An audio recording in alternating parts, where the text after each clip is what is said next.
Olá, o vídeo já vai começar, mas antes, se inscreva aqui no canal, ative o sininho e compartilhe. Irmãos queridos, eu quero cumprimentá-los com a graça e a paz do Senhor Jesus. Antes de mais nada, eu quero louvar a Deus pela vida desta igreja e especialmente pelo que vocês têm feito no que diz respeito ao campo missionário. Obviamente que vocês sabem disso, que há investimento desta igreja na minha Paraíba. Algumas igrejas foram plantadas como suporte de vocês também. O pastor Arival estava ontem lá em João Pessoa, celebrando a Deus por mais uma plantação, por mais um templo edificado. E no mês de julho, muitos de vocês estiveram ali conosco no Cariri da Paraíba, numa cidade chamada Sumé. Em 45 dias, nós levantamos juntos mais um templo de adoração para o nosso Deus. Então, que o Senhor siga fortalecendo vocês e fazendo de todos vocês muito generosos na causa do Senhor. Queria convidar você a abrir sua Bíblia comigo no livro do Apocalipse. Eu quero repartir com vocês ou expor para vocês o capítulo de número 20 do livro do Apocalipse. Não preciso ajudar muito com o endereço, você sabe. É fácil. O último livro da Bíblia, as últimas páginas da Sagrada Escritura.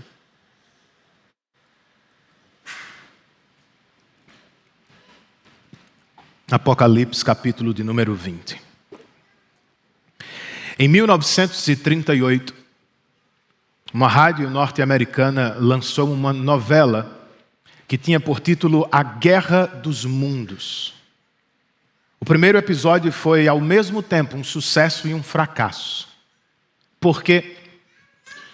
Porque os atores, interpretando jornalistas, fizeram a seguinte notícia bombástica. Os Estados Unidos foram invadidos por marcianos. Pasmem vocês, 1/5 dos ouvintes, não percebendo que se tratava de uma ficção, tomou a notícia por fato e imediatamente causou um alvoroço no país todo. Rodovias ficaram congestionadas, telefones sobrecarregados e centenas de pessoas naquela noite foram parar no hospital, apresentando sintomas de histeria. É um fato, você pode verificar. Anos mais tarde, alguém analisando o acontecido disse: a novela tocou num ponto nervoso dos americanos. Pois eles saíam da recessão de 30 e respiravam o ar da guerra da Europa, ao final da mesma década. Estavam sobressaltados, preocupados, ansiosos com o que poderia acontecer. Faz sentido. E é aqui que eu encontro um paralelo para os nossos dias. Nós estamos atravessando uma pandemia que colocou o mundo de cabeça para baixo. Também há uma guerra no leste europeu acontecendo agora. E acabamos de participar do pleito eleitoral que mais dividiu o nosso país nas últimas décadas. É claro que estamos ansiosos em alguma medida. Para mim, então, é apenas natural que depois de alguns minutos de noticiário, você também fique ansioso, você também apresente algum sintoma de histeria. Pois os profetas do caos não se cansam de trabalhar. Estão sempre de pé, maquinando a próxima notícia que vai nos prender no medo do amanhã. O que será que vai acontecer? O último livro da Bíblia faz o oposto, gente. O apóstolo João não é um profeta do caos, é um profeta da paz. E com o que ele escreve aqui no capítulo 20, ele levanta as cortinas da história e nos mostra mais uma vez quem reina de verdade sobre tudo. E, consequentemente, como os crentes podem enfrentar a realidade, seja ela qual for, em paz com Deus e na esperança do retorno certo de Cristo Jesus. Eu quero ler com vocês o verso 6 para começar, e depois eu peço, tenha sua Bíblia aberta, nós vamos ler todo o texto ao longo do sermão. E de cara eu peço perdão se minha versão for diferente da sua.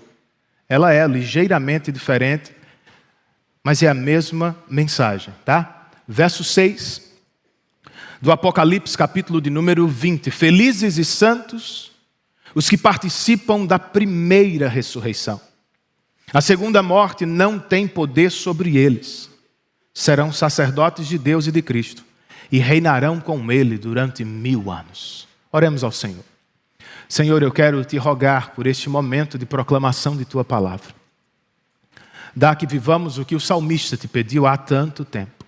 Abra os nossos olhos e nos permita enxergar as maravilhas de Tua lei. Estamos na total dependência de Teu Espírito e oramos assim em nome de Cristo Jesus. Amém.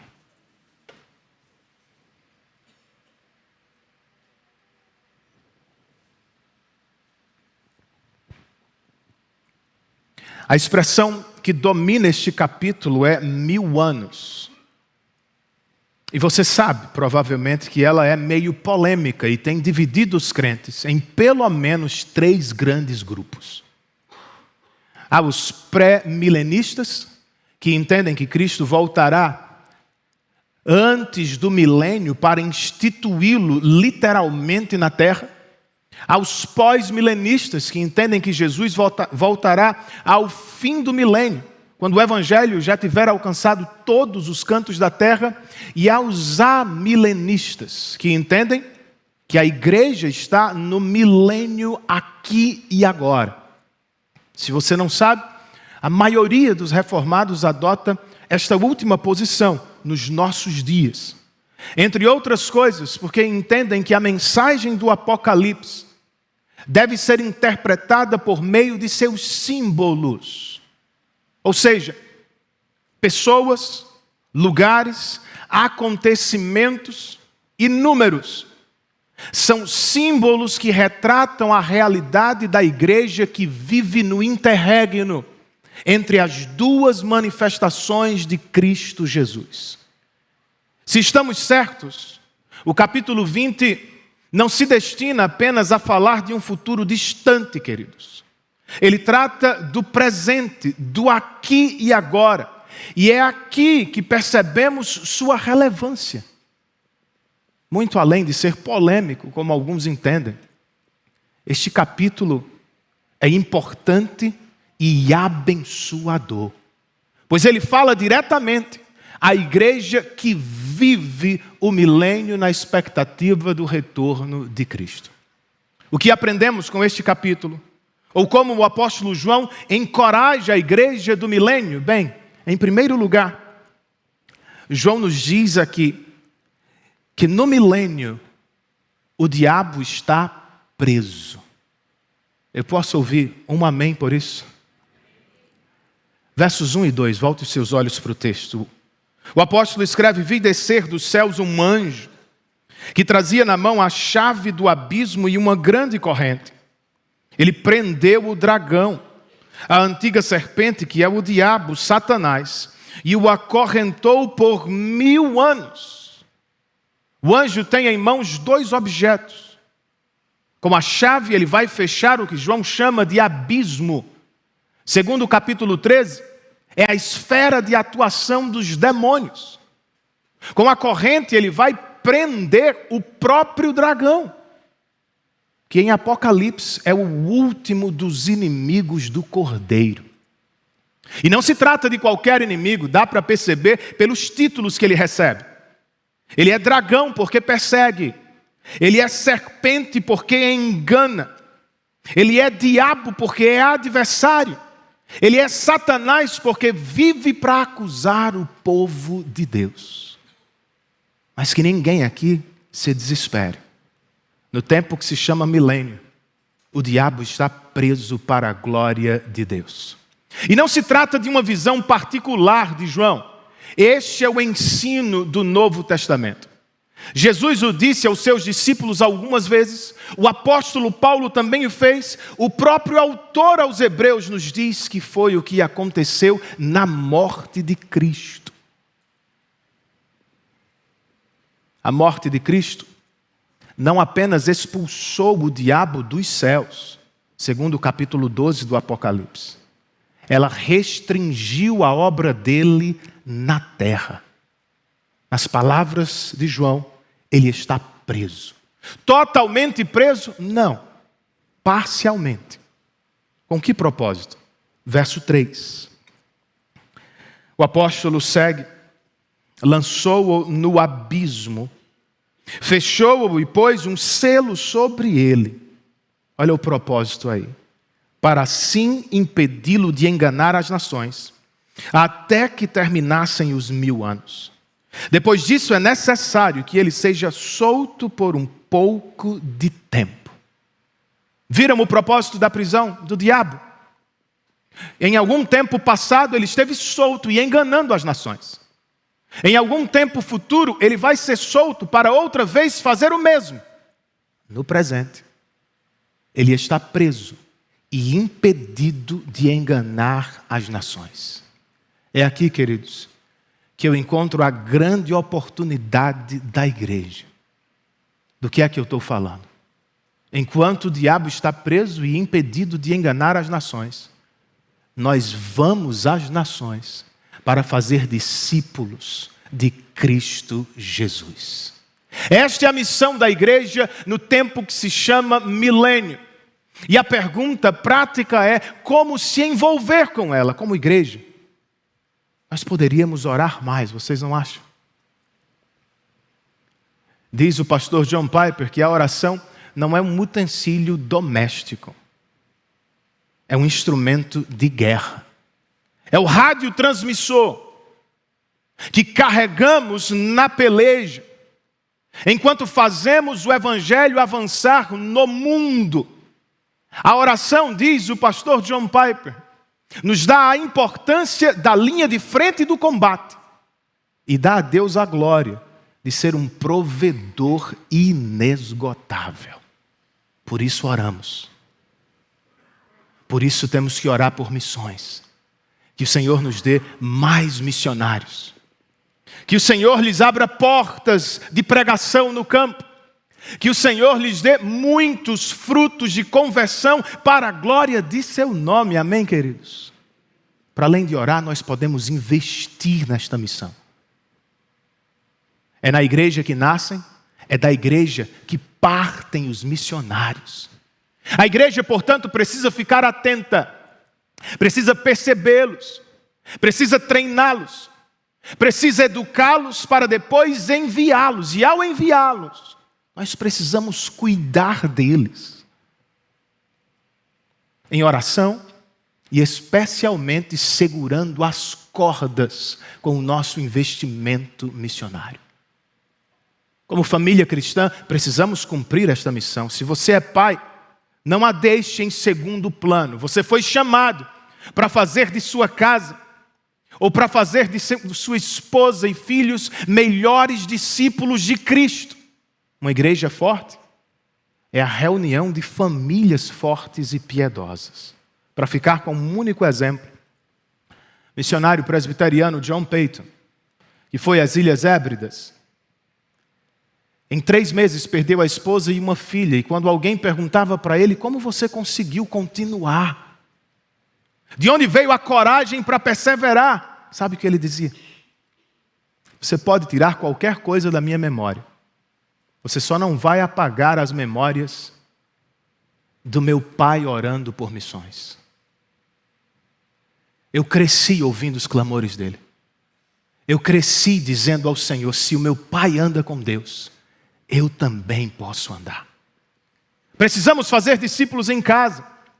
Precisamos fazer discípulos aqui. Discipular, basicamente, é levar pessoas a conhecer e crescer no conhecimento do Salvador. Em quem você está investindo? A quem está ensinando a ler a Bíblia, a orar? A quem você está treinando para executar a missão aqui, na família e no mundo? No mundo temos missão, queridos, é a mesma. Senhor nos espalhou a fim de que nós fizéssemos o seu evangelho crescer. Vocês, nesta cidade, vocês podem fazê-lo nas conversas informais do dia a dia. Nos momentos formais, quem sabe agora, ao fim do ano. Vocês devem fazê-lo com respeito e sem tom de superioridade, mas sempre na ousadia do Espírito. Enquanto o diabo está preso, o evangelho vai avançar, porque as portas do inferno não podem prevalecer contra a igreja do Senhor, queridos. Bem, é o que estamos fazendo no milênio. Em segundo lugar, João nos diz que durante o milênio os crentes reinam. Sabiam disso? Versos 4 e 5. Ele escreve: vi tronos em que se assentaram aqueles a quem havia sido dada autoridade para julgar. Vi as almas dos que foram decapitados por causa do testemunho de Jesus e da palavra. Eles não tinham adorado a besta nem a sua imagem, e não tinham recebido a sua marca na testa nem nas mãos. Eles ressuscitaram e reinaram com Cristo durante 1000 anos. O restante dos mortos não voltou a viver até se completarem os 1000 anos. Vocês leram aí. Os crentes reinam durante este tempo. A grande pergunta é: onde os crentes reinam? Segundo o que lemos, eles reinam onde estão os tronos. E no Apocalipse, os tronos estão sempre no céu. Eles reinam onde Cristo está. E no Apocalipse, depois dos 3 primeiros capítulos, Cristo está sempre no céu à destra do Pai. Os crentes reinam onde estão as almas dos decapitados. O que só pode significar um estado intermediário entre corpo e ressurreição. Morte e ressurreição do corpo. No céu. Os crentes reinam no céu com Cristo. Quem são eles? São os sofredores que foram decapitados por causa de Cristo. São os leais a Cristo, que não receberam na testa nem no braço a marca da besta do mundo, dos inimigos de Deus. E como reinam estes? O verso 6 que lemos ao início. Felizes e santos são os que participam da primeira ressurreição, trasladação da alma. A segunda morte não tem poder sobre eles, serão sacerdotes de Deus e de Cristo e reinarão com ele durante 1000 anos. Algumas coisas, gente. Os crentes podem sofrer a morte na terra, mas se estão no céu reinando com Cristo, eles já são livres da segunda morte, ou seja, da condenação eterna do inferno. Já não há mais temor algum. Eles podem ter sido rejeitados na terra, podem não ter participado dos grandes encontros de São Paulo, podem ter ficado à margem da sociedade, não tem problema. No céu, mesmo durante o milênio, os crentes que já morreram entram livremente na presença do próprio Deus. Participam alegremente do reino de Cristo, no mínimo, assistindo e aplaudindo a condução da história para a glória de Deus. Isso é boa notícia, você não acha? Claro que é. Agora, bem, pense você nos cristãos do primeiro século. Para quem João escreveu? Muitos deles haviam perdido familiares queridos, justamente assim. Muitos deles estavam sofrendo severa perseguição e viviam à margem. É claro que alguns pensaram em desistir. Será que vale a pena mesmo? João diz aqui, claro que vale. Na terra, alguns poucos anos de sofrimento.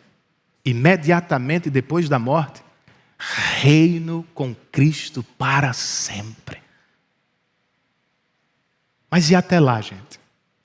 Enquanto esperamos por este momento. Bem, enquanto esperamos, nós lutamos contra o que os puritanos chamavam de o monstro de 3 cabeças. Já ouviram a expressão? O mundo, a carne e o diabo. A vida cristã na terra não é fácil, especialmente por isso. Então, como é que você luta contra ele? Segundo esse texto, nós vivemos a vida cristã lembrando sempre que somos peregrinos. Lembre-se disso. nós ainda não chegamos em casa. Por isso vamos sofrer. Vamos sofrer na expectativa do retorno de Cristo.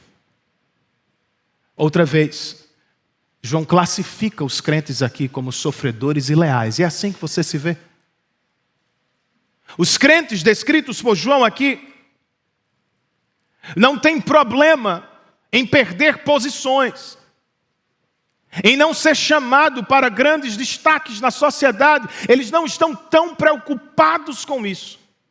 Em muitos casos, eles abrem mão disso se for necessário por causa de Cristo.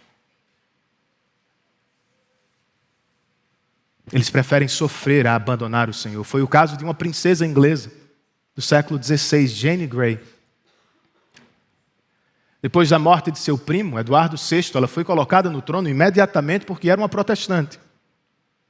9 dias depois, outra princesa, Maria, reivindicou o trono, dizendo ser a verdadeira herdeira. Sabe o que aconteceu com o homem que a colocou no trono? Ele abandonou o evangelho para não morrer. Ele disse: é melhor ser um cão vivo do que um leão morto. A princesa não fez o mesmo, foi presa. E nunca se retratou de ter depositado fé no Filho de Deus. Seu inquiridor foi à sua cela várias vezes, e no último encontro ele disse: você é uma tola. Vai morrer por causa da fidelidade ao evangelho, nós nunca mais vamos nos ver. Você tem certeza? Ela disse: você está certo. Se você não se render ao meu Salvador, nós nunca mais vamos nos ver. Pois eu vou partir para o céu e você será condenado ao inferno. No dia seguinte ela morreu. A cabeça rolou e sua alma foi recebida na glória do Pai. Por quê? Porque crentes preferem sofrer a abandonar Cristo. O que está em jogo de verdade, queridos, no que é que eles acreditam? Segundo esse texto, eles não acreditam na doutrina do purgatório dos católicos. Ela não é bíblica. Eles acreditam na promessa do paraíso imediata que Jesus fez ao ladrão da cruz. Se lembra disso? Ele não disse amanhã, quem sabe um dia. Hoje mesmo você estará comigo no paraíso.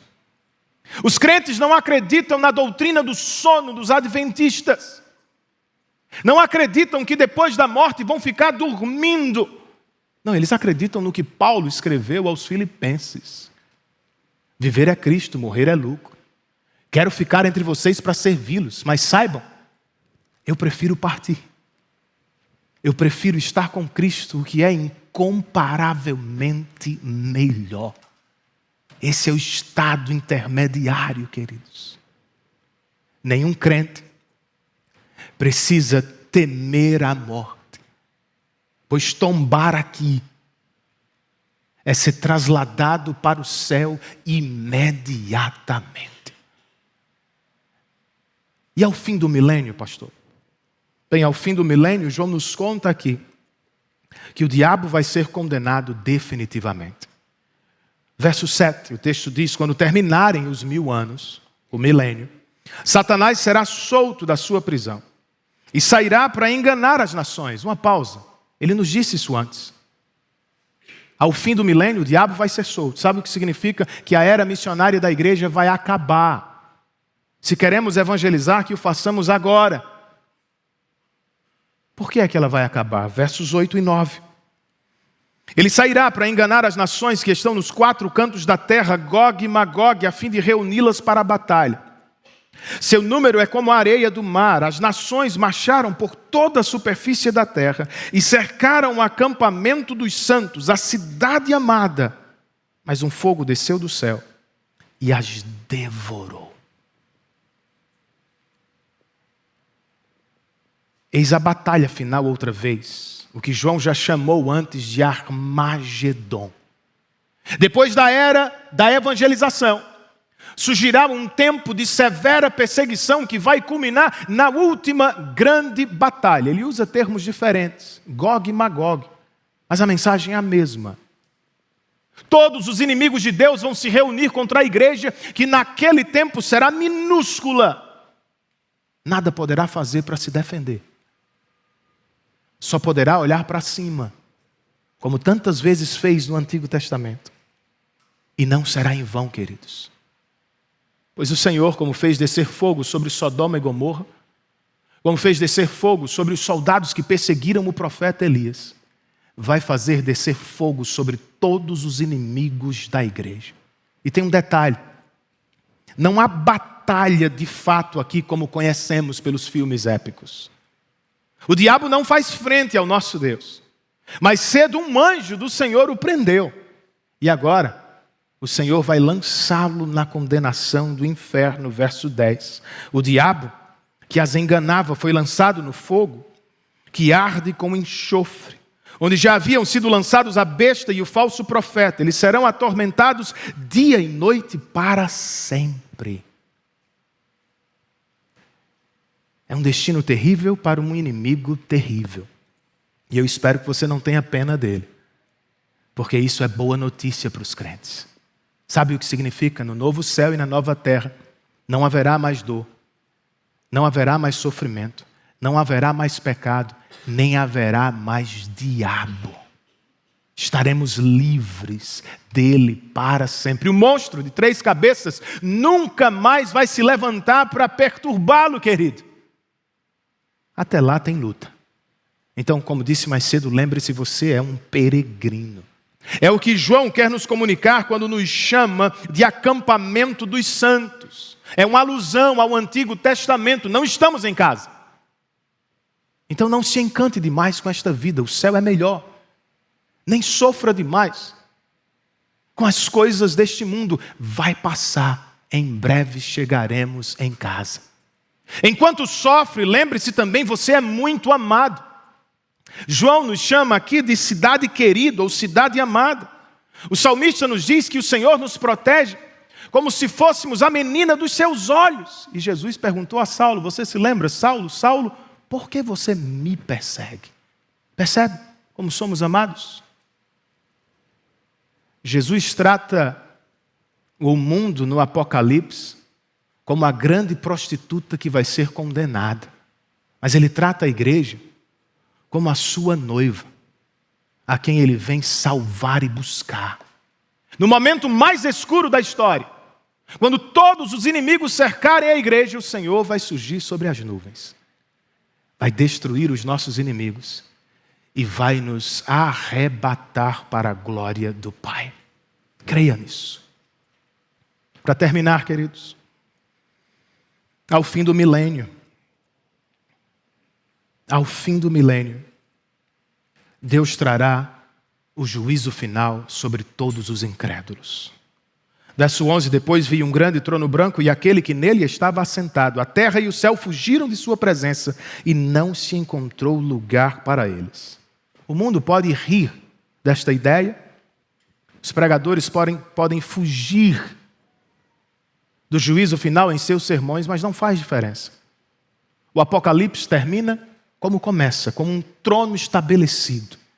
A diferença é que ao início o trono está cercado por crentes, por anjos e toda a criação que juntos cantam a Deus e ao Cordeiro. Aqui, a criação foge do Senhor. E a ideia é, ninguém vai se esconder neste dia. Ninguém, pastor, veja você, versos 12 e 13. Vi também os mortos, grandes e pequenos, em pé diante do trono.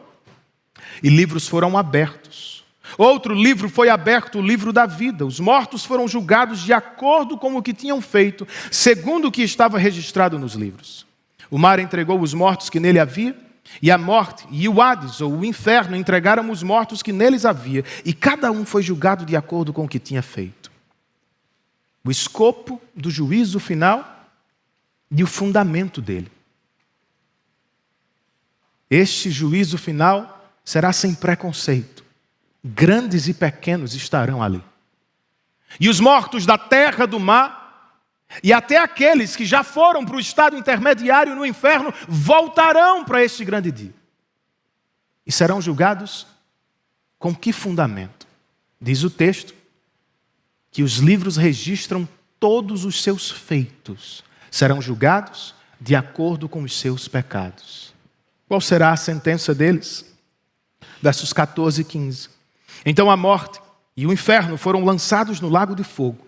O lago de fogo é a segunda morte. Aqueles cujos nomes não foram encontrados no livro da vida foram lançados no lago de fogo. Se há uma segunda e mais gloriosa ressurreição para o crente, a ressurreição do corpo, há uma segunda e mais escura morte para os incrédulos, a própria condenação ao inferno. É péssima notícia, eu sei, para eles. Mas aqui há uma ótima notícia para mim e para você. Não sei se você percebeu, mas a própria morte será julgada aqui. Paulo nos diz em 1 Coríntios que ela é o nosso último inimigo. Entrou no mundo e na nossa vida com o pecado. E desde então tem causado tristeza e separação. João está dizendo, no novo céu, o diabo não estará presente. Nem a morte jamais nos causará tristeza ou separação. Outra boa notícia, o livro da vida. Porque os nossos nomes estão lá. Mas não apenas não seremos lançados no inferno, nós não sofreremos com a vergonha do juízo final. Por quê, queridos? Nós não precisamos temer o trono de Deus. Nós já fomos julgados em Cristo Jesus. E diz o autor aos Hebreus no capítulo 4 que o trono de Deus para os crentes é um trono de graça e misericórdia. Por causa de Cristo, eu e vocês não precisamos criar ansiedade, não precisamos temer este dia. Nós já fomos julgados em Cristo e salvos por Ele. Fomos perdoados, pois este livro da vida, mais cedo, João nos diz, é o livro da vida do Cordeiro que foi morto. Há muitos livros que registram os nossos pecados e há um livro que registra o que Ele fez e o que conquistou por nós. Você pode ser julgado sozinho pelos seus feitos e, claro, você será condenado por isso. E você pode ser julgado em Cristo Jesus e escapar do juízo vindouro.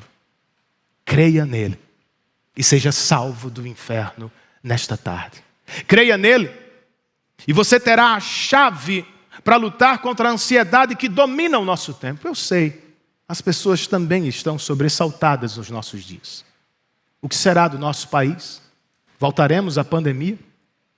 E a guerra da Ucrânia chegará aqui? Nós não precisamos nos preocupar tanto. Nós sabemos do mais importante que vai acontecer ao fim da história. Durante o milênio, fiquemos tranquilos. Somos o povo amado do Senhor. Se morrermos no milênio, fiquem tranquilos. Reinaremos com Cristo nos céus. Se o milênio chegar ao fim enquanto estivermos por aqui, fiquem tranquilos. Teremos escapado da pior notícia do mundo. O juízo perfeito de Deus. Eu e vocês, seja o que for que vamos enfrentar no futuro, podemos fazê-lo com calma, em paz e na esperança do retorno de Cristo. Se estamos nele, diz o apóstolo Paulo, já não há mais condenação sobre as nossas vidas. Que Deus os abençoe, queridos, em Cristo Jesus.